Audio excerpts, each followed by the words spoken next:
Muchas gracias también, bienvenidos a todos, a todas, a este segundo encuentro de los seminarios que organizamos desde la asignatura. Para esta semana tenemos previsto dos, este de hoy y como dice allí, el próximo jueves también Leandro va a estar compartiendo sus experiencias y justamente de eso se trata este ciclo, ¿no? Nuestra intención fue que nuestros graduados nos dieran a conocer de qué manera utilizan o con qué frecuencia o cuán útil le pudieron haber resultado los conceptos que en algún momento adquirieron desde la patología en su práctica profesional cotidiana, ya sea desde la clínica de grandes o pequeños animales, desde la salud animal, la salud pública, la producción animal, o incluso desde el área de la investigación. Esa fue entonces nuestra intención. Esperamos que los temas resulten de vuestro interés. En todo caso, si no resultan del interés de ustedes, nos lo hagan saber también o nos propongan ustedes mismos qué otras temáticas se podrían estar abordando a futuro. Por lo pronto, bienvenidos, gracias por estar y bueno, cedemos el lugar entonces a los protagonistas, ustedes por un lado y Matías por el otro. Muchas gracias. Gracias, Raúl. Bueno, vamos a escuchar el seminario presentado por Matías Caberzán. Matías es médico veterinario, egresado de la Facultad de Agronomía y Veterinaria de la Universidad Nacional de Río Cuarto. Durante su formación de grado ha sido ayudante de segunda de honoren en la Cátedra de Histología entre el año 2012 y 2013, y ayudante también de segunda de honoren en la Cátedra de Patología General entre los años 2014 y 2019. En la actualidad se desempeña como adscripto en docencia en la Cátedra de Patología General de esta facultad. Y también es adscripto en investigación en el Laboratorio de Biología Tumoral y Terapia Fotoasistida de la Facultad de Ciencias Exactas, Físico-Químicas y Naturales de la Universidad Nacional de Río Cuarto. Es director del Servicio de Oncología Clínica y del Servicio de Diagnósticos Histopatológicos en Veterinaria San Antonio de Río Cuarto. Asistente y ponente en congresos nacionales, internacionales y autor de publicaciones científicas nacionales e internacionales. Él es Matías y ahora te vamos a escuchar.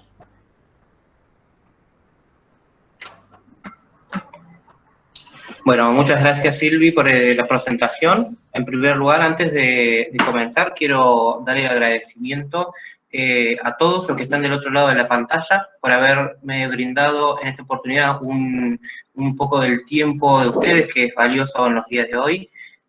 Así que bueno, espero poder transmitirles un poco de lo que hago en el día a día, ¿sí? Como bien dijo Silvia, me dedico en el área clínica, ¿sí? Hago en el área privada, hago clínica oncológica y en pequeños animales, y también me encargo del servicio de histopatología, es decir, el diagnóstico por biopsias.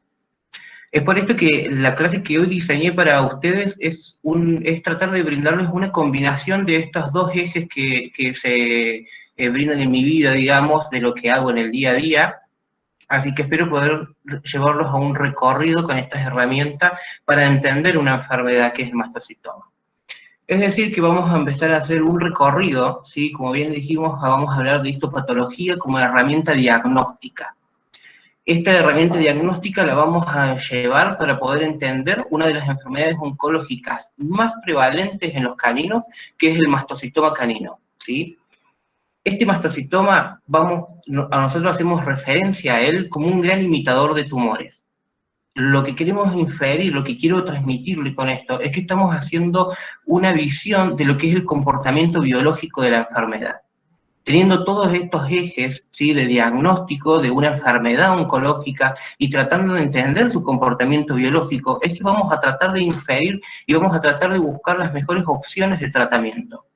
Cada una de las herramientas que nosotros estamos teniendo, vamos a tratar de generar una lista de eslabones para poder brindar la mejor opción terapéutica para nuestros pacientes. en alguno de los ejes que nosotros podamos cometer un error, ya sea por diagnóstico o por el simple hecho de no entender el comportamiento de la enfermedad, nos puede llevar a un fracaso en el tratamiento, y la ayuda que nosotros podemos brindarle a este paciente puede ser inequívoca, ¿sí? Pero antes vamos a empezar a hacer un recorrido de lo que es unos conceptos claros, ¿sí? Unos conceptos claves. Cuando hablamos de enfermedad oncológica, hacemos una referencia prácticamente a una proliferación ilimitada de células, ¿sí? Hay un problema, ¿sí?, en dicha célula que conlleva a generar un problema que le da lugar a una replicación ilimitada. Muchas veces hacemos referencia a esta enfermedad como simplemente con la palabra tumor. Pero debemos tratar de reconocer que la palabra tumor no nos está dando referencia simplemente a una enfermedad oncológica. Un tumor hace referencia prácticamente a la tumefacción, ¿sí?, a un conjunto, ¿sí?, a un abultamiento que podemos observar. Si nosotros prestamos atención en las imágenes que podemos ver a la derecha, un perro que tiene la cara, ¿sí?, que podemos ver una hinchazón en el belfo izquierdo, o una estructura nodular en las encías de un perro, como alguna estructura nodular, ¿sí?, en una región perianal de un canino, o incluso en la región del pene, ¿sí?, podemos ver que en cualquiera de ellos la estructura que podemos encontrar son amplias, son variadas, y es por eso que macroscópicamente debemos saber diferenciarlos, debemos prestar atención y no confundirlos. Prácticamente, por ejemplo, la lesión que nosotros podemos observar en una región perianal no necesariamente tiene que ser un tumor y hacer referencia a algo oncológico. Entonces debemos repasar las estructuras nodulares que podemos encontrar en el organismo. Pueden ser desde un hematoma, un absceso, un granuloma, un quiste o un tumor, haciendo referencia a la enfermedad oncológica. Cuando hacemos esta distinción, nos llevamos a pensar en una neoplasia, ¿sí?, y la entendemos como una proliferación de células, ¿sí?, como vemos, como la palabra nos hace referencia al neo, ¿sí?, a la nueva formación, pero no sabemos todavía si estamos hablando de una enfermedad de comportamiento benigno o una enfermedad de carácter maligno.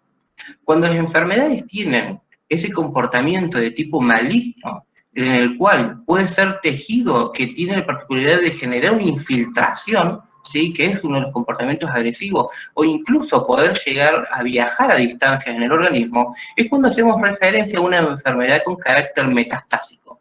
Y es ahí cuando estas características malignas nos llevan a hablar sobre un cáncer, ¿sí?, donde tenemos la enfermedad en su presentación más agresiva. Ahora bien, hacemos una distinción de las características macroscópicas de la enfermedad, tratamos de distinguirlo, ¿sí?, de las estructuras nodulares, del conjunto que podemos tener, podemos inferir con el ojo clínico de qué estamos hablando. Entonces empezamos a recorrer ahora un diagnóstico que nos lleve a saber qué es lo que está ocurriendo en ese animal en el momento de la consulta, qué es lo que nos suele presentar, lo que se nos presenta todos los días, un problema, ¿sí?, una presentación de un animal que tiene un problema X, y debemos buscar el recorrido hacia atrás para saber qué es lo que lo está generando. Entonces, es aquí donde van a entrar en el consultorio dos técnicas que nos van a ayudar a poder descifrar este enigma. Por un lado, tenemos la particularidad de afrontar una histopatología o una citología. La citología es una de las herramientas más fáciles y donde tenemos un mayor abordaje. Pero eso no quiere decir que la histopatología no pueda ser realizada, que no se pueda tomar la muestra en el momento del consultorio, ¿sí? Hay una particularidad y hay una diferencia que debemos entender en estas dos técnicas que son sencillas y útiles de utilizar. La histopatología, como podemos ver en la figura de la izquierda, nos está mostrando un conjunto, ¿sí? Nosotros estamos evaluando un conjunto de células, estamos viendo las células, en este caso neoplásicas, pero también estamos viendo cómo se están comportando, cómo se comporta este conjunto de células en un estroma, ¿sí?, en un tejido de soporte, qué relación tiene con el medio interno, ¿sí?, qué relación tiene con su medio que le está dando sostén a esta célula. Y eso no debemos olvidarlo, porque en las nuevas opciones terapéuticas, en los nuevos descubrimientos, el microambiente debe ser tenido en cuenta, y esta es una forma de la que podemos empezar a ver qué está sucediendo. Tenemos muchos datos para que uno pueda enriquecerse a través de la histopatología. A diferencia de la citología, que si bien es una técnica sencilla, es una técnica que nosotros nos va a estar brindando información a partir de lo que son las células únicas, ¿sí? Son células únicas y las vamos a observar como de forma aislada. Y al observar de forma aislada, es que vamos a estar teniendo características particulares de una célula, por eso hablamos de una citología, ¿sí? La citología nos puede inferir y nos puede ayudar al comportamiento y nos puede dar una idea o nos puede afrontar de qué tipo de... No sé si alguien tiene el micrófono prendido porque justo se escucha una interferencia fea. Sí, Cristian, si podés apagar tu micrófono, por favor. Gracias. Ahí está, disculpa.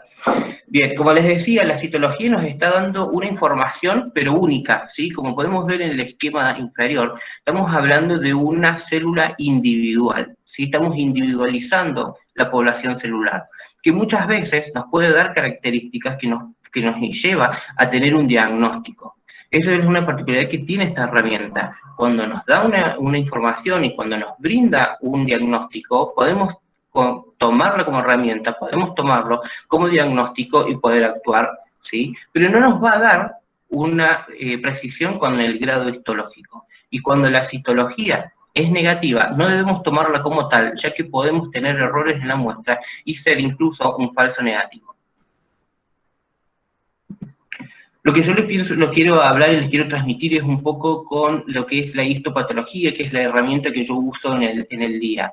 La histopatología por ahí nos llama la atención y a veces pensamos que es una herramienta que la podemos tomar solamente en un acto quirúrgico o bajo una necropsia, y no necesariamente debe ser así.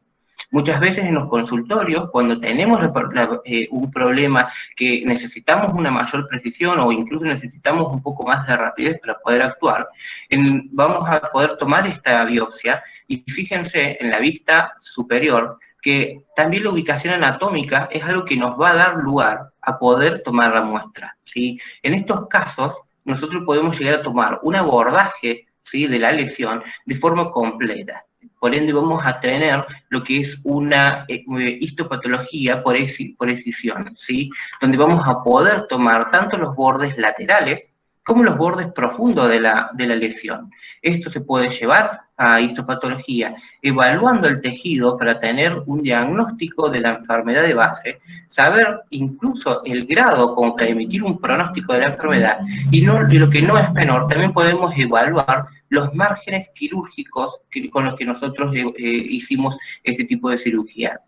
A diferencia de miembros posteriores, por ejemplo, donde el abordaje quirúrgico no es posible o porque se nos dificulta, en estos casos podemos tomar una biopsia de tipo incisional, ¿sí?, donde solamente estamos tomando una pequeña incisión de la masa para ser evaluada, ¿sí? ¿Para qué? Simplemente para saber qué es lo que está pasando y qué es lo que podemos hacer con el paciente que tenemos en consultorio. Entendiendo esto, ahora vamos a hacer referencia a lo que es el mastocitoma canino, ¿sí? El mastocitoma canino debemos entenderlo como una de las neoplasias más frecuentes, ¿sí?, de los caninos. Es, de hecho, la enfermedad más prevalente en el tejido cutáneo, representando entre el 25 hasta el 45% de las neoplasias que ocurren. Y lo conocemos, hablamos anteriormente de lo que es el comportamiento biológico porque hicimos referencia al gran imitador. ¿Y eso a qué se atribuye? Se atribuye prácticamente al que el mastocitoma no tiene una presentación típica o patognomónica. No es una lesión en la cual nosotros podamos ver en un animal y decir, este perro tiene un mastocitoma. Sin embargo, hay herramientas que nos pueden ayudar a inferir, pero no siempre es así, y como yo siempre suelo decir en la clínica, el mastocitoma nos suele llevar y nos puede dejar siempre una mala pasada, porque no sabemos qué cara va a presentar, y esa cara es la que nosotros tenemos que tratar de descubrir, o incluso es la cara que tenemos que tratar de interpretar. Cuando hablamos de mastocitoma, hablamos de una gran variedad de síntomas, vemos un comportamiento variado. Pero si nos preguntamos de dónde viene la palabra mastocitoma o a qué hace referencia este tumor, debemos entender que esta neoplasia tiene su origen en las células cebadas que nacen o se originan en la médula ósea y que de allí viajan hacia los diferentes tejidos para poder sufrir una diferenciación celular. ¿Sí? Esos tejidos a los cuales ellos llegan pueden ser incluso de la piel, ¿sí? Pueden encontrarse en el tracto gastrointestinal y en varios sitios. Cuando los mastocitos son sensibilizados, ¿sí? Tienen la incorporación de estructuras, ¿sí? En esos casos de inmunoglobulina E, que se unen a su superficie. Y esto es lo que nosotros entendemos, es lo que suele suceder en una alergia, ¿sí? En un proceso alérgeno, ese antígeno, esa sustancia extraña, se une a las dos inmunoglobulinas y produce una degranulación de los gránulos, digamos, que se encuentran dentro del citoplasma de estos mastocitos. ¿Cuál es la importancia de entender eso? Que justamente los gránulos que se encuentran en la célula tienen una amplia composición. Vamos a observar que hay gránulos compuestos por citosina, ¿sí? Compuestos por, donde podemos ver factor de necrosis tumoral alfa, interleucina 6. Vemos sustancias como heparina, histamina, que son muy importantes tenerlas en cuenta y que nos va a llevar a entender el comportamiento de los síntomas que vamos a tener en el paciente. Vamos a ver que pueden haber sustancias como proteasas, quimasas, ¿sí? O triptasas, o factores quimiotácticos de eosinófilos. Todos estos son responsables de la aparición de signos sistémicos en los pacientes. Algo que se debe tener en cuenta es que, si bien dijimos que este proceso ocurre en una alergia y el contacto con el alérgeno produce la degranulación de células, debemos saber que en un mastocitoma, ¿sí? En una neoplasia, no hay necesidad de que haya un alérgeno que provoque su degranulación, ya sea en un componente químico o incluso la misma manipulación mecánica que nosotros podemos hacer con las manos, nos va a llevar a la degranulación de estas células. La presentación de esta enfermedad, vamos a ver que se puede dar en caninos tanto machos como hembras. ¿Sí? No hay una predisposición por sexo, pero van a encontrar que en la literatura muchos autores hacen referencia de que hay mayor predisposición en hembras que en machos. La edad tiene un rango que por lo general se encuentra en los adultos y adultos mayores, ¿sí? Entre 8 a 9 años. Pero no debemos descartarla nunca de un animal joven. Como dijimos antes, es un imitador de tumores y puede semejar cualquier otra enfermedad. Incluso en un animal joven, en el que nosotros sospechamos que puede tener un histiocitoma, no podemos descartar el mastocitoma, ¿sí? En animales jóvenes de 1 año, año y medio, incluso 2, se ha observado la presentación de mastocitomas. La predisposición racial está presente, si bien sabemos que todos los perros pueden sufrir esta enfermedad y los mestizos también sufren esta enfermedad, hay razas como los boxers, ¿sí? Los animales braquicefálicos, boxer, pug, bulldog francés, Boston terrier, suelen desarrollar con mayor predisposición esta enfermedad. La característica que tienen es que suelen desarrollarlo de una forma más bien benigna. Ahora bien, hay razas como los Sharpei que suelen sufrir este proceso de una forma agresiva, ¿sí? Por lo general, entre el 50% de estos de neoplasias suelen encontrarse en el tronco y en la región perianal. Un 40% lo podemos observar en las extremidades y tan solo un 10% lo vemos en cabeza y cuello. ¿Cuál es la importancia de tener presente estos datos? Es que justamente saber la ubicación exacta también nos puede ayudar a predecir un poco el comportamiento. Aquellos mastocitomas que se encuentren en la región perineal o sea, en la región perineal, escroto, vulva o incluso en los miembros posteriores, son los que pueden desarrollar enfermedades más bien de tipo agresiva. En cambio, aquellos que se encuentran en el tronco pueden sufrir enfermedades más bien benignas. Los signos podemos atribuirlos muchas veces a las lesiones propias de la masa que vamos a observar. Podemos ver lesiones nodulares, únicas o múltiples. Algunos reportan casos de pruritos, ¿sí? Otros no es solamente un enrojecimiento. Pueden ser desde redondos u ovales, ¿sí? Muchos de ellos tienen movilidad. algunos no, pueden estar bien circunscriptos, alopécicos o ulcerados o no, ¿sí? Son todas características que, como vemos ver, puede ser móvil como no, puede ser circunscripto como no. Es único o también puede ser múltiple. Son, como venimos diciendo y vengo repitiendo, es parte de la imitación que hace esta enfermedad.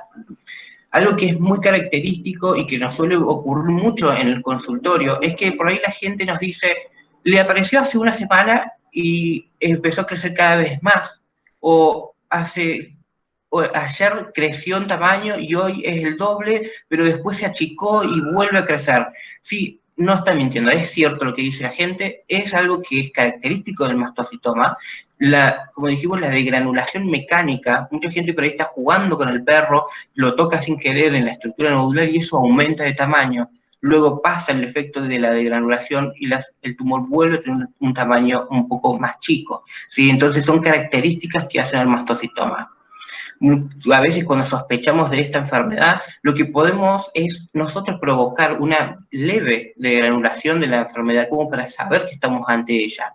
¿Cuál es esa leve degranulación? Es simplemente pasar, ¿sí?, con la parte superior de la uña, ¿sí?, en un borde, y vamos a ver que automáticamente se genere un eritema, producto de la degranulación. Ese comportamiento es lo que nosotros conocemos como signo de Dyer. Ahora, no siempre los signos van a ser locales y atribuidos a la masa, ¿sí? O sea, si bien el comportamiento local va a estar presente, muchas veces cuando el paciente presenta múltiples nodulaciones o incluso masas muy grandes y que tienden a generar una granulación importante, nos van a generar signos sistémicos, como mencionamos anteriormente, por la degranulación que las caracteriza. Entonces, el diagnóstico de la enfermedad lo podemos hacer a través del aspecto macro, y la verdad que no solamente podemos inferirlo, ¿sí? No podemos definirlo directamente, pero sí podemos sospechar de esta enfermedad por verlo, porque tiene que entrar como un principal diagnóstico diferencial. Si nosotros vemos una estructura, una masa, y sospechamos de que es un lipoma, también debemos sospechar de un mastocitoma. Si creemos que estamos hablando de un hemangioperisitoma, un hemangiosarcoma, o sea, tumores de otra línea celular, incluso debemos incorporar los mastocitomas. Dijimos que la búsqueda del diagnóstico la podíamos hacer a través del comportamiento citológico o incluso del comportamiento histopatológico. Por lo general, los pacientes tenemos o damos una inferencia, tratamos de buscar, ¿sí?, una aproximación diagnóstica con la citología. Pero la histopatología debe primar, ya que es la que nos va a establecer un grado histopatológico y que nos va a poder decir si los márgenes quirúrgicos fueron completos o no fueron completos, porque es uno de los mecanismos y una pieza fundamental en la cual nosotros vamos a estar descubriendo a este imitador tumores y vamos a tratar de poder darle una batalla en la cual nuestra herramienta terapéutica sea la óptima. Entonces, teniendo en cuenta estos ejes, como les digo, el tratamiento puede ser amplio. Podemos incluir desde una cirugía, una quimioterapia, una electroquimioterapia, una radioterapia, o incluso un conjunto de todas ellas. Y es por eso que ahí entran los nuevos términos, ¿sí?, que usamos hoy en oncología, que es la adyuvancia, ¿sí? Es la utilización de una herramienta antes de generar una cirugía, o incluso después de generar una cirugía, o incluso una neoadyuvancia realizándola antes, ¿sí? La adyuvancia la hacemos posterior a la cirugía, la neoadyuvancia la hacemos anterior. O podemos hacer incluso una combinación de una neoadyuvancia, una cirugía y continuar con una adyuvancia. Esto va a depender sobre todo del estadio clínico en el que se encuentre nuestro paciente. Ante la toma de decisiones, y como yo les digo, vamos a tratar y vamos a buscar lo más puntual posible como para tratar de que la opción terapéutica sea óptima. Entonces, es por eso que les quiero mostrar este esquema de una herramienta diagnóstica. Muchas veces, cuando yo hablo con alguien que hace oncología o que no hace oncología, pero también remite muestras, ¿sí?, de biopsia, siempre les digo, lean los informes histopatológicos de arriba a abajo, del principio al final, porque la característica que tienen estos informes es que nos van a brindar una amplia cantidad de datos, ¿sí?, de información que debemos saber tomarlos, ¿sí? Debemos saber para qué están. muchos de los que cursamos patología siempre deben haber escuchado la famosa frase de que uno solamente ve lo que sabe, ¿sí? Uno sabe, y uno no encuentra lo que no sabe qué está buscando. Entonces, con esto es lo que tenemos que tratar de comprenderlo, ¿sí? Tenemos que tratar de afinar el ojo y buscar los datos que nos ayuden a entender cada vez más a la enfermedad, sea un mastocitoma o no sea un mastocitoma. Y el patólogo debe ser uno de los mejores amigos de un clínico, ¿sí? Porque es el que, si no informa algún dato que no es importante, debemos llamarlo y preguntar cuál es el motivo por el cual no esté. Tal vez la toma de muestra no fue óptima, ¿sí? Algún error cometimos en la revisión, entonces esas cosas debemos tratar de tenerlas siempre a mano. Los mastocitomas desde un inicio fueron clasificados según una clasificación que fue propuesta por Pat Knight, el cual clasificó los tumores en 3 grados, ¿sí? ¿Qué se basa Pat Knight en poder clasificarlos? En justamente las características de las células. Él trata de observar, ¿sí? Observa, de hecho, la cantidad de células que encuentra en el tejido, analiza la morfología celular, teniendo en cuenta la cantidad de gránulos que presenta el citoplasma, o si son escasos o son muchos, la relación del núcleo y del citoplasma, ¿sí? La forma, la comparación entre líneas celulares, la invasión de esas células, la actividad mitótica en un número, ¿sí? Tengan en cuenta eso, la actividad mitótica es uno de los datos más importantes que tenemos. No es lo mismo un índice mitótico de 5 para un mastocitoma, para un carcinoma de célula escamosa o para un melanoma. La reacción estromal, como dijimos anteriormente, el microambiente es muy importante. Vamos a poder ver el comportamiento de células inflamatorias que pueden estar presentes o no. Vamos a ver y analizar si esas células inflamatorias son neosinófilos, son neutrófilos, son linfocitos, qué importancia tienen que estén ahí, sirven, no sirven, esos son datos que debemos tenerlos.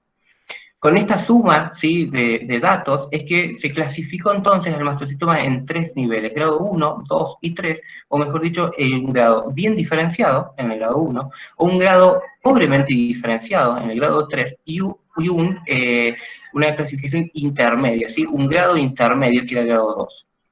Este grado 2 llevó a muchos dolores de cabeza, muchos problemas en los clínicos y muchos no sabían qué decisión tomar con respecto a estos ejemplares, a estos pacientes. Entonces se propone una nueva clasificación y es donde surge la clasificación de Kuppel, el cual trata de eliminar este grado, ¿sí? Tiene características en las células donde él va a estar observando las figuras mitóticas, las células multinucleadas o bizarras, y depende de estas características que se analicen en conjunto, por separado, siempre esto, dependiendo de estos requisitos, el mastocitoma entonces será clasificado en un alto grado de malignidad o en un bajo grado de malignidad. De esta forma se elimina entonces el grado 2. En cuanto a los estadios clínicos, lo que vamos a tratar de hacer es sumar datos. Un paciente oncológico siempre tiene que cumplir un ABC. Dentro de ese ABC vamos a estar observando y vamos a estar requiriendo datos donde vamos a observar un hemograma completo, ¿sí? Vamos a tener datos de glóbulos rojos como también de glóbulos blancos, teniendo en cuenta las plaquetas. La bioquímica sanguínea también tiene que estar presente, tanto ya sea en química hepática, renal, ¿sí? Si nos podemos ayudar a ciertos marcadores como calcio, fósforo, que para algunas enfermedades son muy importantes. Las ecografías abdominales van a ser presentes, lo mismo que las radiografías torácicas.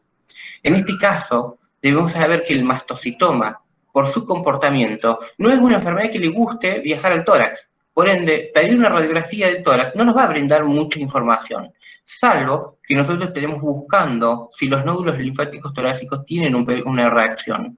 Pero si buscamos un signo de metástasis, la radiografía torácica no es una de las herramientas principales. Debemos recurrir a una buena ecografía abdominal, buscando signos que podamos encontrar en hígado, en vaso, en los nódulos linfáticos regionales, que son sus principales lugares metastásicos.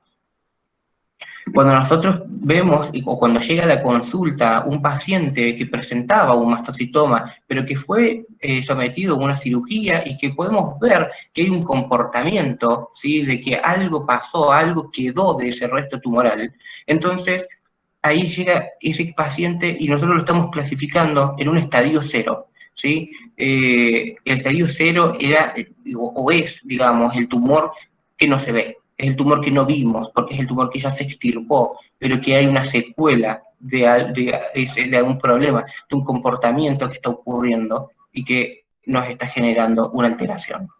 Ese mastocitoma fue identificado histológicamente, no hay afectación de ganglios linfáticos y lo clasificamos como un estadio 0. Ahora, cuando el tumor está confinado a la dermis y no hay afectación de los ganglios linfáticos, vamos a clasificar entonces a nuestro mastocitoma como un grado 1.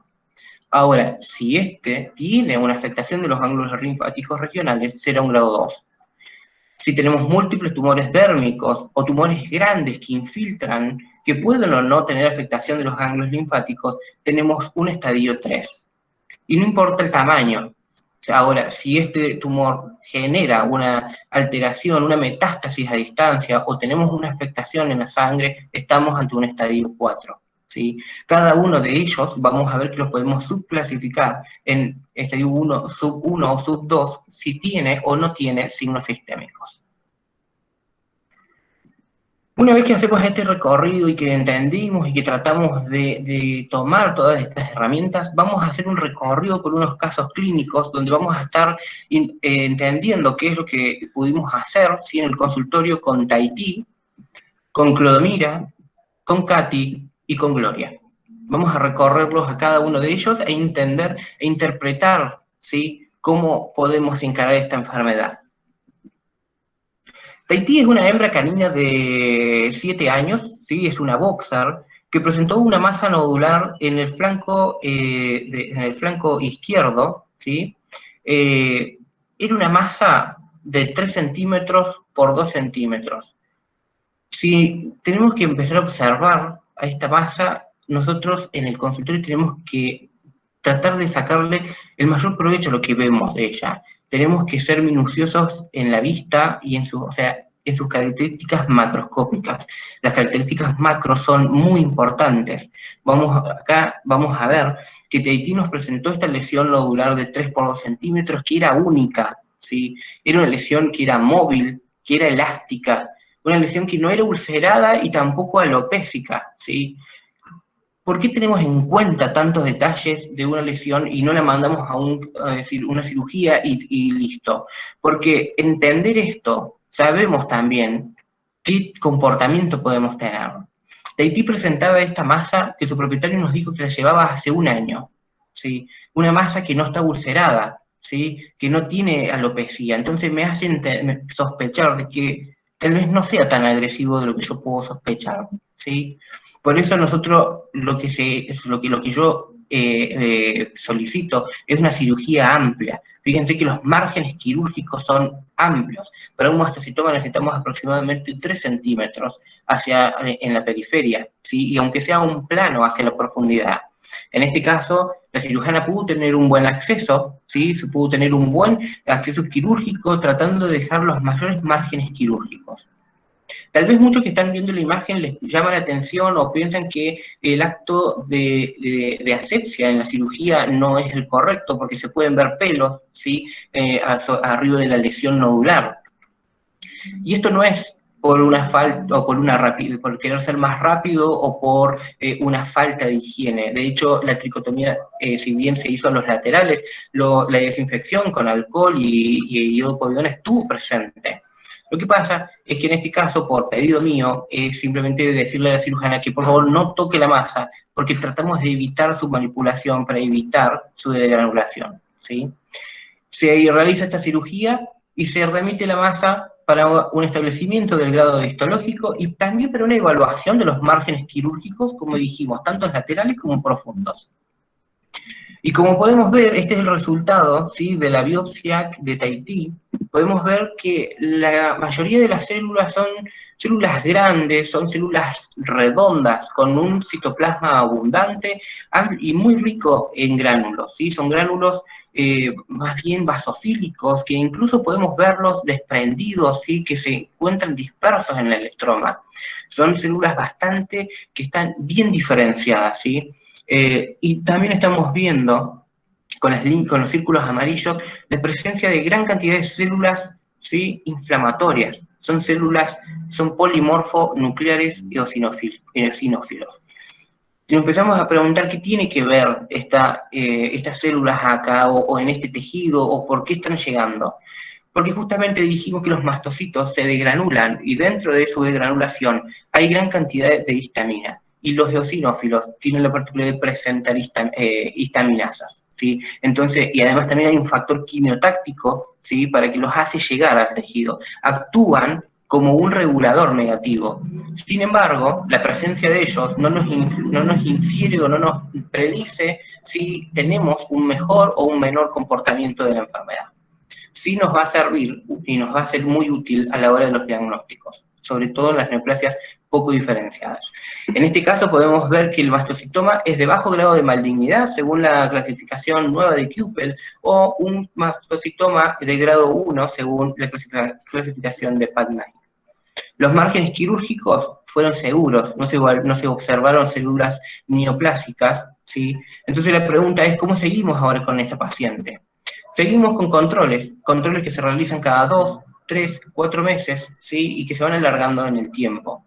Porque estamos, y si la clasificamos a TIT, estamos ante un estadio clínico 1, un tumor que se confinó a la dermis, que no tuvo afectación a los ganglios linfáticos regionales y que no tenía signos sistémicos. En el caso de Clodomira, que es una canina de 13 años, ¿sí? Una mestiza, una hembra, ella llegó a la consulta por la presencia de una estructura nodular, ¿sí? En su miembro posterior izquierdo, ¿sí? Que se puede ver en la zona como de la rodilla, que hay un gran aumento de tamaño, ¿sí? Lo primero que se buscó con esta paciente, se buscaron los datos de anamnesis, y se sabía que la masa llevaba un tiempo considerable. No se sabía exactamente cuánto era, pero se había dado medicación con antibióticos, se habían dado antiinflamatorios no esteroidales, pero no hubo respuesta, el dolor estaba presente. Entonces, vimos que era una masa tan firme y solicitamos una radiografía del miembro posterior, pensando, ¿sí? En que podemos tener una neoplasia de origen óseo, pero podemos ver en la radiografía que el hueso no está afectado, no hay signos de osteólisis, no hay signos de osteogénesis, no hay problemas, digamos, no hay afectación de este hueso. Entonces sabíamos que no venía de ahí el problema. Hicimos una aproximación diagnóstico a través de una citología en esta masa de lesión nodular, que era única, pero era muy firme, ¿sí? No había movilidad. Era una lesión que no estaba ulcerada, tampoco estaba alopécica, pero sabíamos que estábamos en una región anatómica que nos iba a dar un mal acceso quirúrgico, y que incluso la cirujana no podía tener márgenes quirúrgicos adecuados, ¿sí? Porque es una lesión grande para el miembro posterior, es una lesión de 64 milímetros por 58, ¿sí? Estamos hablando de un mastocitoma bastante grande, de 6 por 6 centímetros prácticamente. Entonces, sabíamos que teníamos un tumor de grado 2, ¿sí? Estaba confinado a la dermis, pero había una afectación del ganglio linfático regional, ¿sí? Porque sabíamos que el popliteo estaba ligeramente aumentado de tamaño. Si bien Clodomira no tenía signo sistémico, el estadio era 2. Nos planteamos las opciones terapéuticas y lo primero que pensamos en una lesión de esta es tratar de ver qué es lo mejor. Una de las mejores posibilidades era la electroquimioterapia, la radioterapia, pero eran técnicas que nosotros actualmente no las tenemos en Río Cuarto, y la posibilidad de viajar por parte de los propietarios tampoco era disponible. Entonces realicé una combinación, ¿sí? De tratamiento en los cuales obtuvimos, inicié con una neoadjuvancia, ¿sí? Implementé un tratamiento quimioterápico previo, ¿sí? La cual consistió en un tratamiento con vinblastina, ¿sí? Un derivado de la vinca, a una razón de 2 miligramos por metro cuadrado semanal, y se combinó con un corticoide, ¿sí? El corticoide es importantísimo en este tipo de enfermedades porque es quien evita la degranulación de los mastocitos.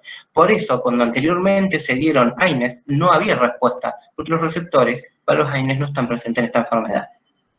Una vez que se realizó 2 sesiones, ¿sí? Se realizaron 2 sesiones de neoadjuvancia, la masa tuvo una disminución de tamaño de alrededor del 30%, disminuyó, y vimos que se limitó, ¿sí? Vimos que la masa estaba cada vez más circunscripta, ¿sí? Por ahí al final de la neoadjuvancia no disminuía en tamaño, pero sí la notaba cada vez más circunscripta. Como empecé a sospechar que la respuesta empezó a ser baja, Entonces implementamos la cirugía que nos llevó a una amputación de ese miembro, ¿sí? Una amputación alta. Y posteriormente se implementa o se sugiere la adyuvancia, ¿sí? La continuación de quimioterapia. Ahora, ¿por qué la adyuvancia lo dejo como signo de pregunta? Porque si bien es lo óptimo, por X motivos desconocidos, los propietarios no pudieron continuar el tratamiento, no lo siguieron. Por ende, Clodomira en su planteamiento solamente cumplió 2/3, ¿sí? Llegamos a neoadyuvancia, cirugía, pero nos faltó complementar con la adyuvancia. Vemos la biopsia de Clodomira, ¿sí? Y es donde yo trato de reforzar justamente la importancia de la adyuvancia, ¿sí? De ese tratamiento post-cirugía. En la biopsia pudimos ver más de 7 mitosis por campo, ¿sí? En los círculos rojos se ven las mitosis, ¿sí? En este caso yo les representé 4 de las más representativas, pero había más de 7 mitosis por campo. Teníamos más de 3 células bizarras por campo, ¿sí? Y al igual que teníamos más de 3 células multinucleadas, ¿sí? Estas características es las que nos llevan a concluir que estábamos en un mastocitoma de alto grado de malignidad, como lo clasifica Kuppel, o en un grado 3, ¿sí? Pobremente diferenciado, según la clasificación de PAD9. Por ende, yo sabía que esto era un comportamiento agresivo, que esta enfermedad nos iba a jugar una mala pasada, y que la adyuvancia iba a ser fundamental para saber cómo podíamos ganarle a esta neoplasia. Los márgenes quirúrgicos de la parte superior del tejido muscular de ese miembro posterior fueron analizados y se vieron escasos mastocitos. Eran escasos, pero estaban. Entonces, con más razón, la adyuvancia era fundamental. Eso fue interrumpido en junio y en octubre del 2020 Clodomira vuelve al consultorio, pero con la presencia de vómitos, una materia fecal negruzca. Pero esta vez la presentación de ella de enfermedad era por una gran cantidad de estructuras, ¿sí? De estructuras múltiples ubicadas en la zona mamaria, ¿sí? En la foto tal vez no se puede diferenciar o distinguir bien, pero todas las mamas de Clodomira estaban turgentes, eran mamas que estaban firmes, que tenían una estructura nodular, que en ciertos sectores se las notaba un poco más bien elástica, pero incluía toda la cadena mamaria. Incluso nódulos linfáticos, ¿sí? Los inguinales estaban, ¿sí? Aumentados de tamaño. Entonces lo que se sospecha es prácticamente de que Clodomira desarrolló unos tumores mamarios, ¿sí? Podemos pensar que es una paciente geronte que, si bien ya nos desarrolló un mastocitoma de alto grado, entonces genéticamente puede estar comprometida y puede estar predispuesta a tener otra enfermedad oncológica. Realizamos un análisis de sangre y lo que nos llama la atención es que en el hemograma, una de las observaciones del laboratorio es que se observaba una mastocitosis en sangre, ¿sí? Había mastocitos circulando. Y otro dato que me gustaría remarcar es que dijimos que los eosinófilos son células quimiotácticas, y si bien podemos ver que en las observaciones están los mastocitos, los eosinófilos son escasos. De hecho, más que escasos son nulos, ¿sí? Es un 0%. Es un dato tal vez a color, a tenerlos en cuenta. Nos ayudan los eosinófilos a distinguir la enfermedad, a saber cuando es pobre ante una biopsia o un mastocitoma que no nos arroja ciertas características que nos gustaría definirlo, pero vemos eosinófilo, nos puede apoyar fuertemente a concluir el diagnóstico, pero no sabemos si como un comportamiento de pronóstico podemos tenerlo en cuenta el eosinófilo, tal vez sería algo que se pueda tener como dato de investigación a futuro. Hicimos una punción de esas estructuras de las mamas y nos dimos cuenta que no eran tumores mamarios, sino que estábamos ante un mastocitoma sistémico cada vez más agresivo, con un mastocitoma que nos jugó una mala pasada, nos hizo sospechar de un tumor mamario, y no era un tumor mamario, simplemente era de nuevo la enfermedad comportándose de otra forma. Habíamos mencionado que el mastocito era el responsable de una amplia liberación de componentes y que la histamina era uno de los principales, ¿sí? Encargado de los signos sistémicos. Y justamente mencionamos que Clodomira llegó con signos sistémicos de negruzca, de los mastocitos tiene la particularidad de unirse los receptores de H2 del estómago y puede generar incluso ulceraciones gástricas. Por eso es que las terapias de soporte, ¿sí?, de tratamiento sintomático, sistémico, deben estar siempre en cuenta. Y no debemos enfocarnos plenamente en la enfermedad oncológica. Tenemos un paciente y debemos estabilizarlo antes de ver qué podemos elegir como opción de tratamiento para esa enfermedad tumoral. Estabilizamos a la paciente y ahora es preguntarnos cómo seguimos ante esta enfermedad. Y lo primero que debemos hacer y lo primero que debemos implementar es la reclasificación del paciente, porque este paciente ya no es el que teníamos antes.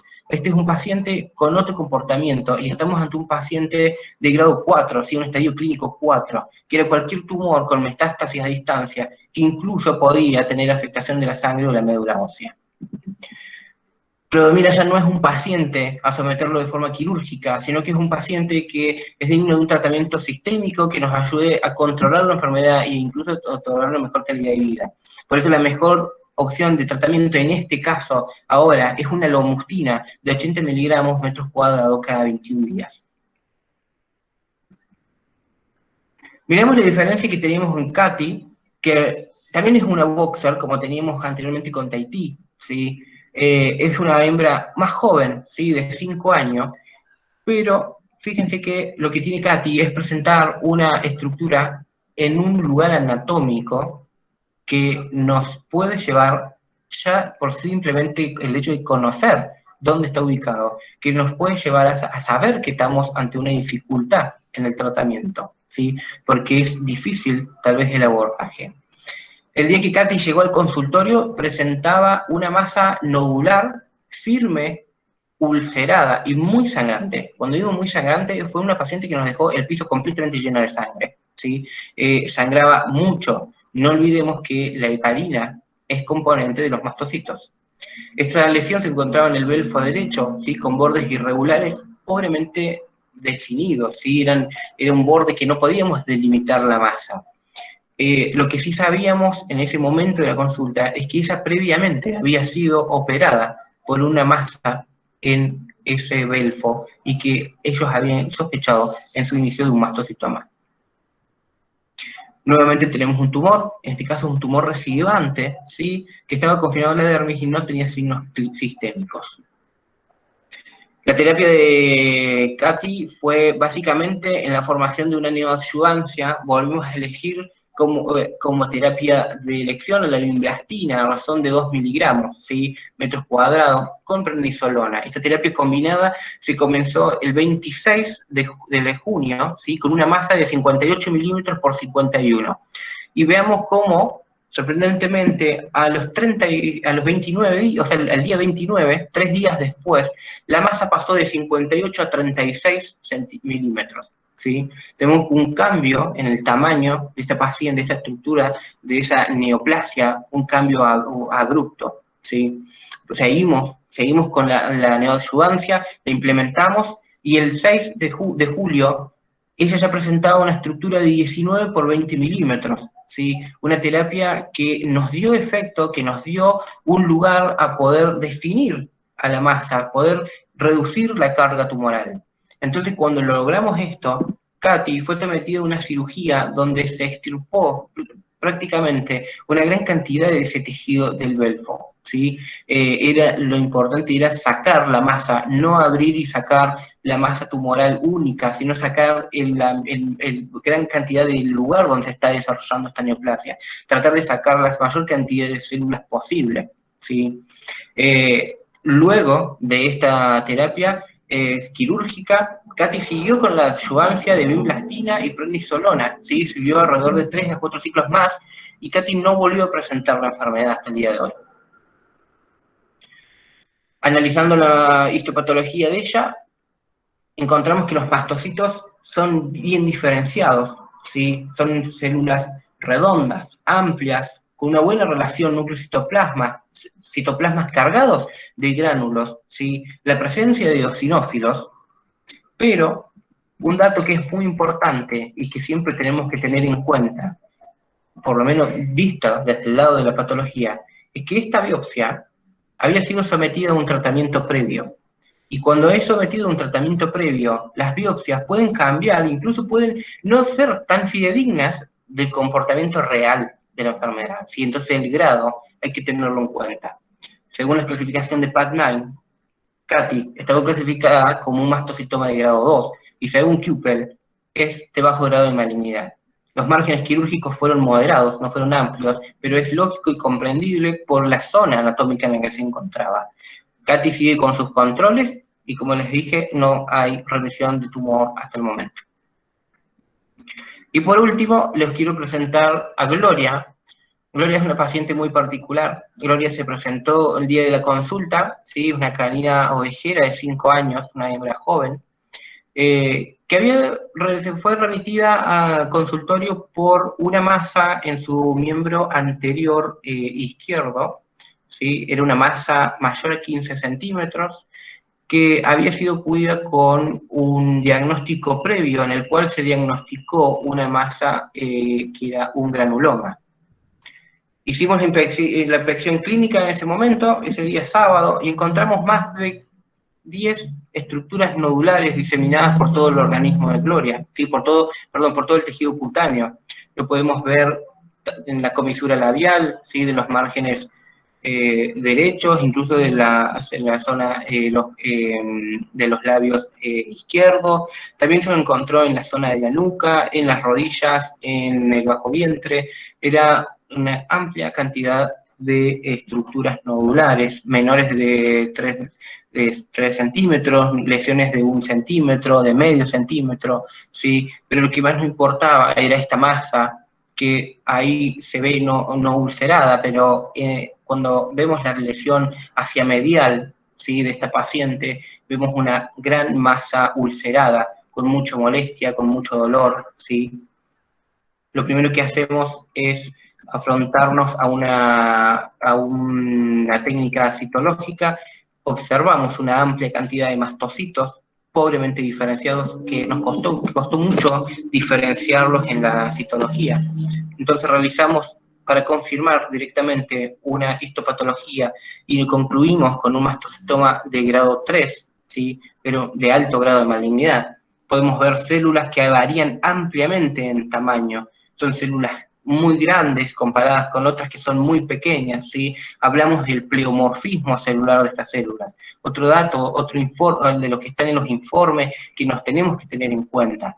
El pleomorfismo, la anisocitosis, la anisocariosis, ¿sí? Son la presencia de nucleolos, un nucleolo único, prominente, o nucleolos discretos, ¿sí? Los tenemos en cuenta porque nos hace concluir. No solamente debemos leer el diagnóstico definitivo, sino que tenemos que tratar de comprender toda la biopsia, ¿sí? Toda la descripción. Vemos que Gloria tiene un mastocitoma de alto grado de malignidad, ¿sí? Con su masa mayor a 15 centímetros, de una consistencia semifirme, ampliamente ulcerada, sangrante, ¿sí? Con bordes irregulares, poco definidos, una superficie rugosa. Clasificamos a Gloria como un grado 4, ¿sí? Un tumor metastásico a distancia, incluida la afectación de la sangre. En este caso ella no tenía una afectación de la sangre, pero sí tenía vómitos, tenía inapetencia, tenía diarrea, ¿sí? Había signos sistémicos amplios.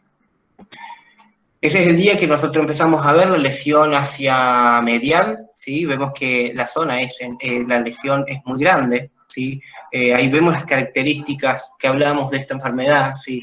Una lesión tan ulcerativa, con bordes tan imprecisos. No era un candidato, Gloria no fue candidato a un acto quirúrgico, ¿sí? La cirugía no era predispuesta para ella, no íbamos a tener los mejores resultados con ella. Hay veces que comprendemos que la mejor cirugía es la que no se realiza. En este caso no la realizamos, comenzamos con un tratamiento oncológico, ¿sí? Sabiendo que no era incluso lo mejor y que el pronóstico era desalentador, pero su propietario quiso hacer absolutamente todo lo posible. Entonces combinamos una terapia de lomustina de 80 miligramos metros cuadrados cada 21 días, una prednisolona que comenzó a otorgarse cada 40 miligramos metros cuadrados la primera semana, luego fue disminuyendo. Pero también se utilizaron inhibidores de la tirosina quinasa. En este caso usamos imatinib 10 miligramos metros cuadrados por día. Y vimos que el resultado, ¿sí? Nos ayudó a disminuir de tamaño, pero claramente no nos iba a llevar a desaparecer o incluso a generar una causa, una cura. Pero la causa de mostrarles este caso es que muchas veces estamos ante casos desalentadores, pero también tenemos detrás de ese caso desalentador un propietario que nos está pidiendo que hagamos lo mejor posible para este paciente. A veces no vamos a lograr la cura, pero sí lo que tenemos que tratar de lograr es el bienestar, ¿sí? Ningún paciente oncológico merece sufrir dolor o sentirse incómodo, sentirse mal, entonces tenemos que buscar las mejores herramientas paliativas, incluso cuando las drogas no son oncológicas. Ella asistió el 1 de agosto a la consulta y lamentablemente Gloria falleció el 15 de octubre. Era algo que lo sabíamos que podía pasar, pero él nos comunicó el agradecimiento porque en ese tiempo en el que nosotros implementamos un tratamiento, Gloria volvió a caminar, volvió a comer, y eso es, visto de una forma, un bienestar para su salud. Vimos hasta el momento 4 casos de mastocitoma, de la misma enfermedad, ¿sí? Hablamos de mastocitoma, ¿sí? De diferente grado, pero no deja de ser un mastocitoma. El manejo terapéutico de estos pacientes fue totalmente diferente para los 4, ¿sí? Y eso netamente fue porque cada paciente es único, cada paciente está presentando una enfermedad, ¿sí? Y nosotros lo que estamos encargados es de tratar al paciente y no la enfermedad, ¿sí? No estamos tratando un cáncer, estamos tratando a un paciente que tiene cáncer. Por eso es que cuando nosotros conocemos la enfermedad, tratamos de interpretarla, tratamos de ponernos en el lugar de cómo actuaría esta enfermedad, ¿sí? Tratamos de atar la mayor cantidad de cabos posible, ¿sí? Para diseñar nuestro mejor plan de ataque. Si nosotros no conocemos al enemigo, en este caso, que nos está ejerciendo su accionar, si no lo conocemos y si actuamos de imprevisto, podemos llevar y terminar en un fracaso. Entonces debemos conocerlo, ¿sí? Debemos conocerlo en cada uno de sus detalles. Y lo que es muy importante es generar un equipo, que ese equipo nos va a llevar justamente que nuestro plan pueda salir de la mejor forma. Aún así, cuando nuestro plan puede llegar a fracasar, que no digo que no suceda, por lo menos lo intentamos en un equipo, ¿sí? Y dimos todo lo posible en esa partida con esa enfermedad. Por suerte, en la clínica yo tengo un médico clínico de cabecera que ayuda mucho, que en este caso es la médica veterinaria Sabina Rivero, que sabe reconocer un paciente, sabe estabilizarlo y sabe cuándo dirigirlo a una consulta oncológica. De nada tiene remitir un paciente con un oncólogo si el paciente está inestable, ¿sí?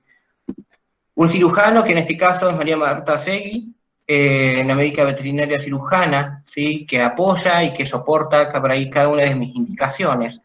Un anestesista, una especialista Baragiola Nerina, que incluso escucha cuando le pido que implemente una opción terapéutica antes de iniciar una cirugía, ¿sí? O incluso en un postoperatorio lo podemos llevar en conjunto.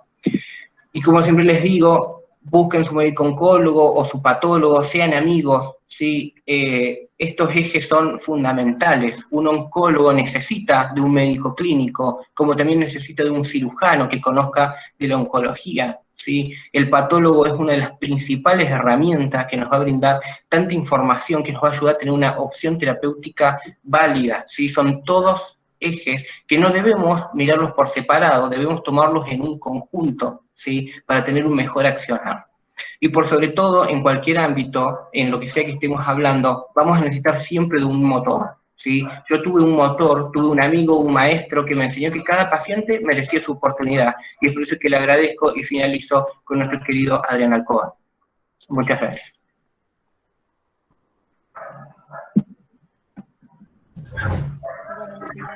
Muchísimas gracias, Mati. Muy buena tu presentación, muy clara, verdaderamente.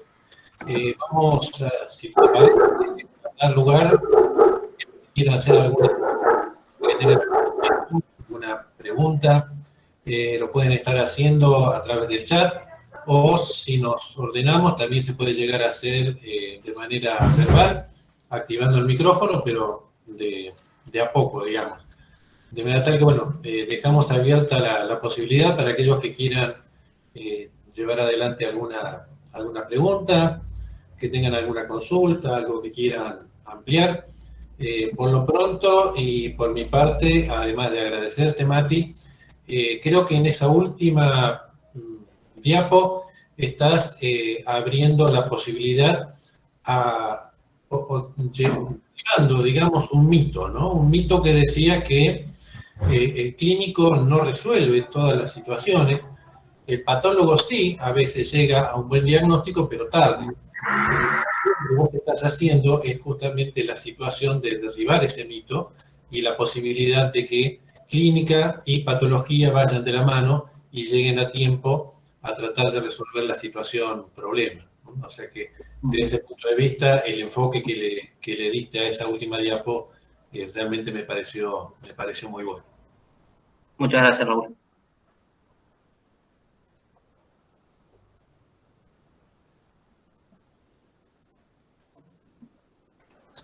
Bueno, Mati, no sé, seguramente estás mirando el chat, puras felicitaciones. Todos te felicitan por la presentación, porque siempre obviamente sos muy claro, por la pasión que transmitís. Y bueno, si alguien tiene alguna duda, alguna consulta. Ahí Ayelén está planteando, no sé si lo ves, Mati, dice, en el caso de Gloria, ¿por qué se descartó la posibilidad de cirugía siendo una paciente joven? Bien.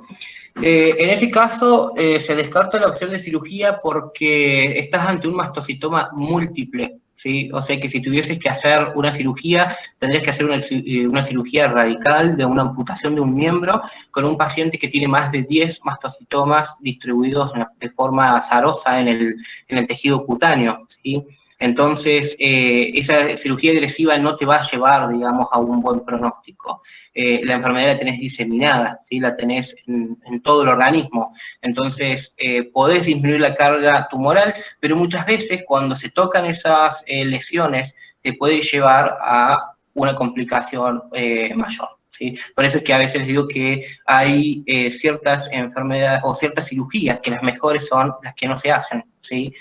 Hay otro tipo de cirugías en los cuales la opción quirúrgica es la primera, es la que cuenta, y si erramos ahí, puede ser más complicado. Por eso se descarta al principio, se da un cóctel, digamos, yo solamente por ahí les mencioné lo que son la terapia oncológica, pero en ese paciente hubo mucha terapia de soporte, antiinflamatorios, analgésicos, estimulantes del apetito, incluso también se utilizaron estimuladores de la eritropoyetina, ¿sí? Porque era una paciente que también presentaba una anemia. Por eso que en conjunto, en todo ese conjunto, digamos, de características, decidí no ir a la cirugía.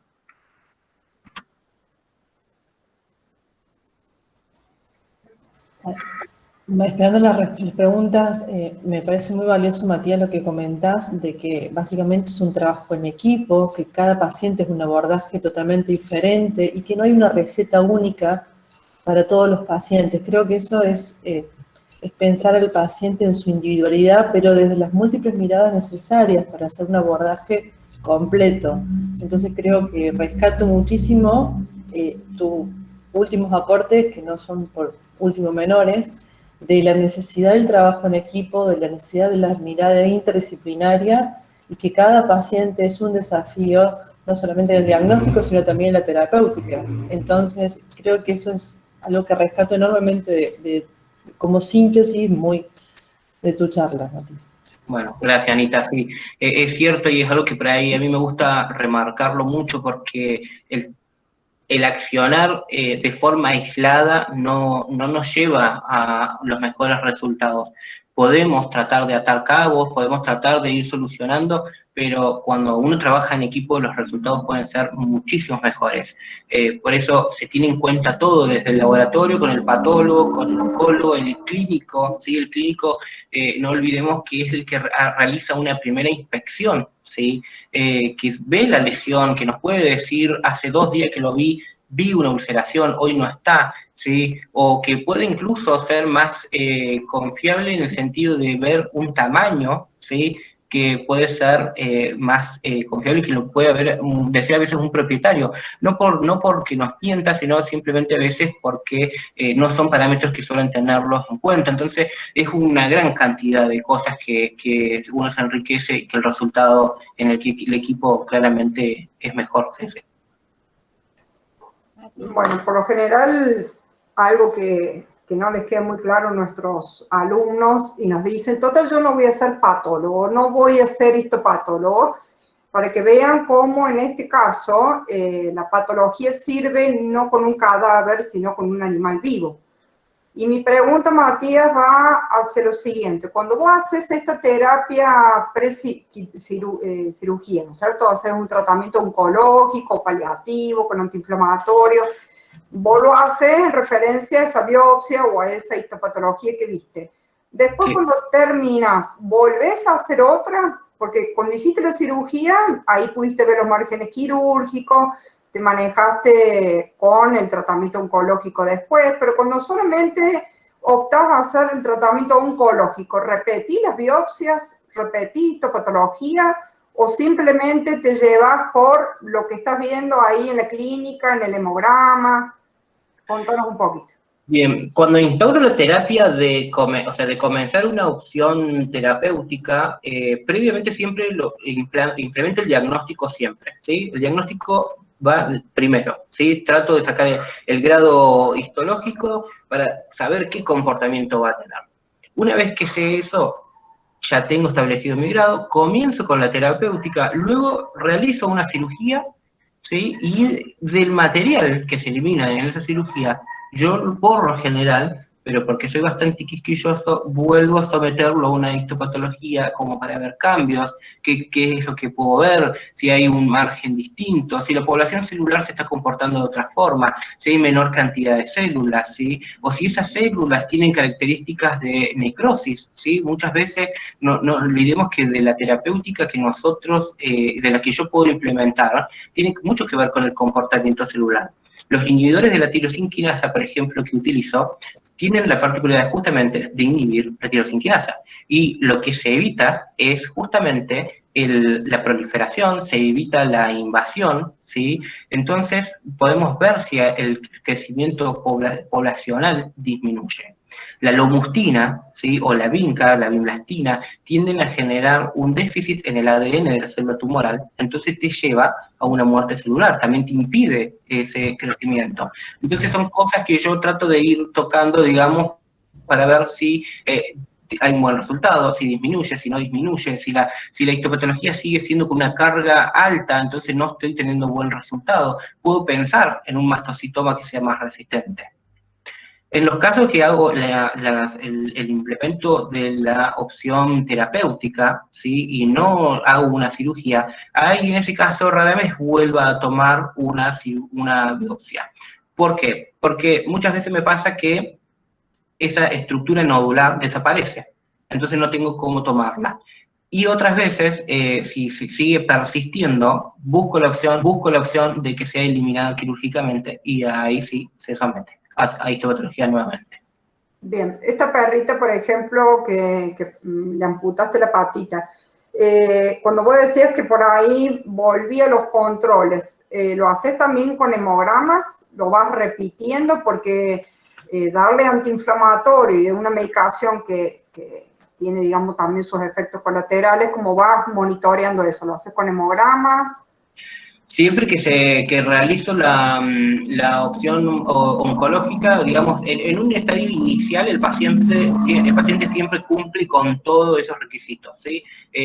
Yo por ahí siempre digo que lamentablemente el paciente oncológico es uno de los que más gasta, ¿sí? Porque es eso, sea en un mastocitoma, o sea en un tumor mamario, o sea en otro, se tiene en cuenta el estadio 1, digamos, de la opción de ver la masa, ¿sí? Estamos ante una consulta, estamos ante un análisis de sangre, ese análisis completo, luego se tiene la ecografía abdominal, se tienen radiografías torácicas en 3 vistas laterales, ¿sí? En las vistas laterales y ventrodorsales, ¿sí? Se tiene toda esa información. Y una vez que tengo toda esa información y empiezo a realizar el acto oncológico, antes de cada sesión se realiza una repetición de al menos el hemograma. porque tenemos que saber que por la mayoría de estas opciones terapéuticas, ninguna es una terapia dirigida, ¿sí? No son terapias dirigidas que afectan simplemente a el tumor.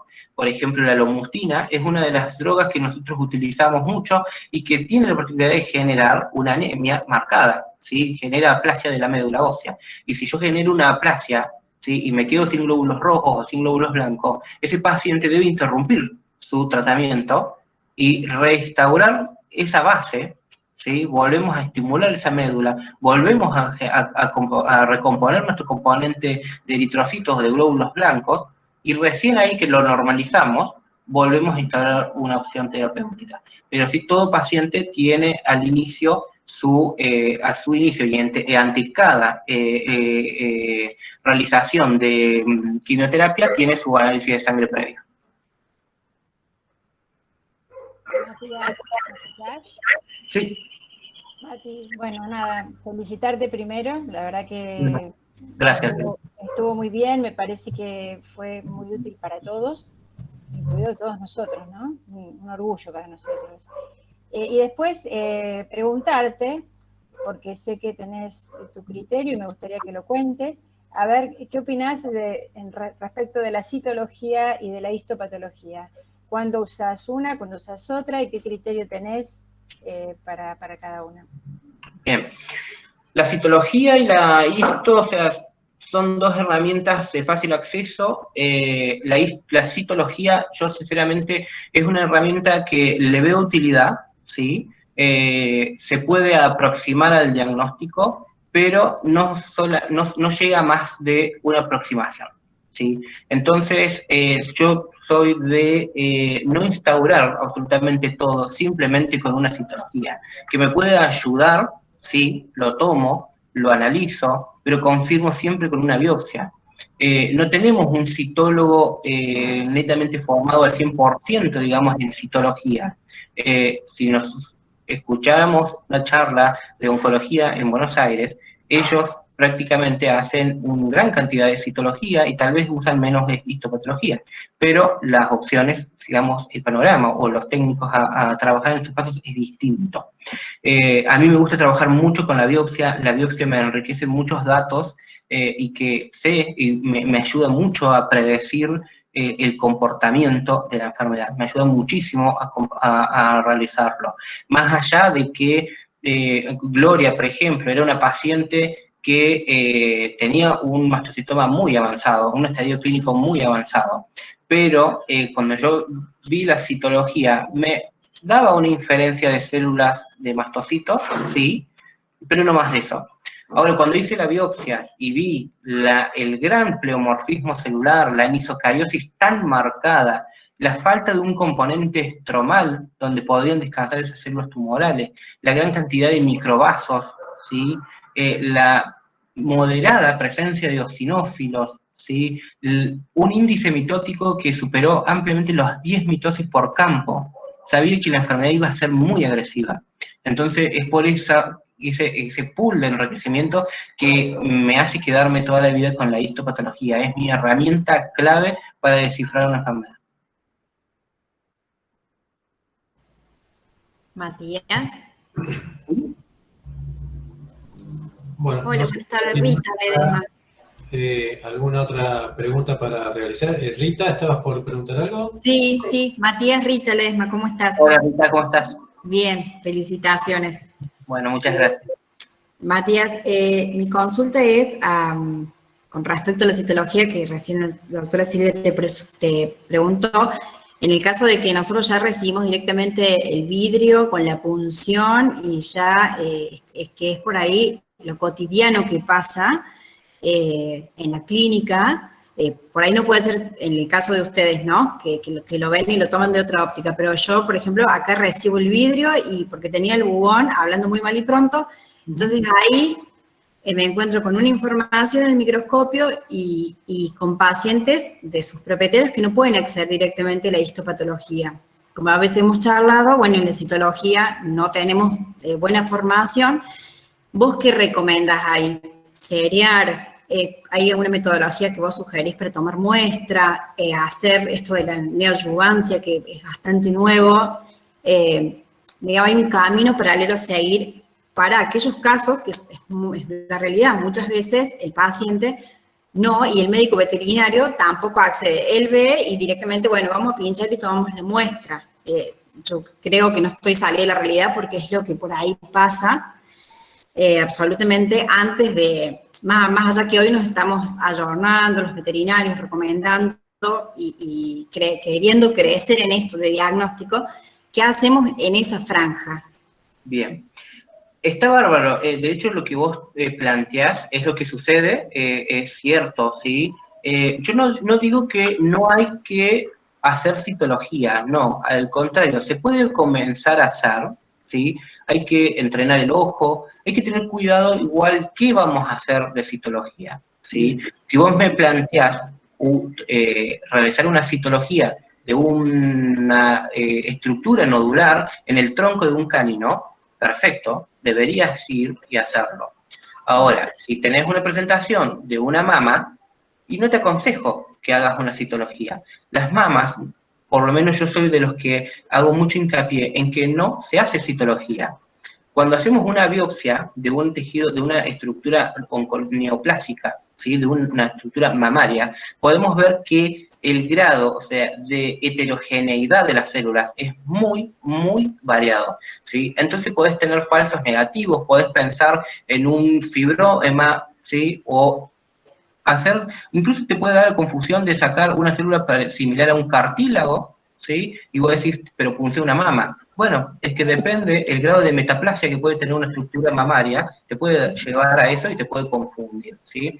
Pero entonces, está bien que hagamos citología, pero tengamos en cuenta que, y lo que sí hay que plantearse, pero esto también por ahí lo planteamos más del nivel clínico y tal vez no tanto del nivel diagnóstico, es tomar o no tomar una decisión terapéutica simplemente con una citología, ¿sí?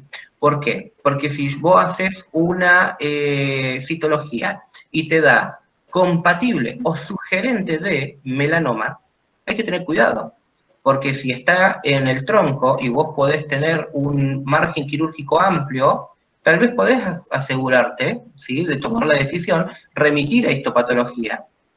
O si no te da esa compatibilidad, ¿sí? Si no es un melanoma y te dice que es un mastocitoma, también vas a ver qué opción terapéutica puedes empezar a establecer, ¿sí? Por eso yo les digo, hay que ver mucho los ejes, ¿sí? De las patas de la mesa, si no es uno, son muchos, y todos hacen el conjunto. Ahora, si vos tenés una punción de un nódulo linfático, ¿sí? Popliteo, preescapular o el que fuese, y te da la afirmación de que es un linfoma, entonces sí podés tomar una opción terapéutica, porque justamente el linfoma sí te da muchas características como para vos definir la enfermedad. Tal vez no puedas definir ciegamente qué tipo de linfoma es, pero el linfoma está presente. Entonces, hagamos citología, pero tengamos en cuenta qué es lo que vamos a punzar y veamos qué opción de tratamiento vamos a elegir, si decidimos tratar o no decidimos tratar. Ese es más o menos como el planteamiento que yo suelo hacer. Fíjate que en el caso de Clodomira, con las estructuras mamarias, yo solamente me quedé con la citología. No hice una biopsia de las estructuras que estaban en mama. Porque yo ya sabía, está bien que con el diario del lunes, como dice una compañera, es más fácil. Pero está, ¿sí? Y te ayuda, incluso me ayudó tanto, que yo doblo la apuesta y ya no hago una opción terapéutica de bimblastina, sino que doblo la apuesta y voy directamente con lomustine, ¿sí? Entonces es el ir y venir, y a mí, les digo la verdad, el mastocitoma me gusta, y la oncología también, porque te hace funcionar mucho la cabeza, tenés que tratar de ir pensando, y tenés que tratar de ir tejiendo, ¿sí? Hilos como para definir qué va a ser lo mejor o no. Muchísimas gracias, muy claro. Muchas gracias a vos. Un comentario adicional, Rita, simplemente para redondear lo que está planteando Mati, el hecho también de tener en cuenta cómo se obtiene la muestra, ¿no? O sea, más allá de lo que uno luego visualiza en el vidrio, también es clave, obviamente, con qué destreza se obtuvo la muestra y qué precauciones se tuvieron, sobre todo cuando hay una masa tumoral quizás muy grande, y se toma la muestra de una zona periférica y no está reflejando verdaderamente lo que es el proceso tumoral, sino que está tomando la reacción inflamatoria periférica. Es decir, que hay que sumar también el aspecto de la toma de muestra. Bueno, muchísimas gracias, doctor. No, de nada. Muchísimas gracias a todos ustedes. Si tienen alguna otra consulta, con los tiempos andamos pasaditos ya. Pero bueno, significa que realmente hubo interés por parte de ustedes y eso verdaderamente se agradece. Mati, además me parece que supiste mantener despierta la atención todo el tiempo y de allí esta cuestión de que tanta gente todavía esté aquí.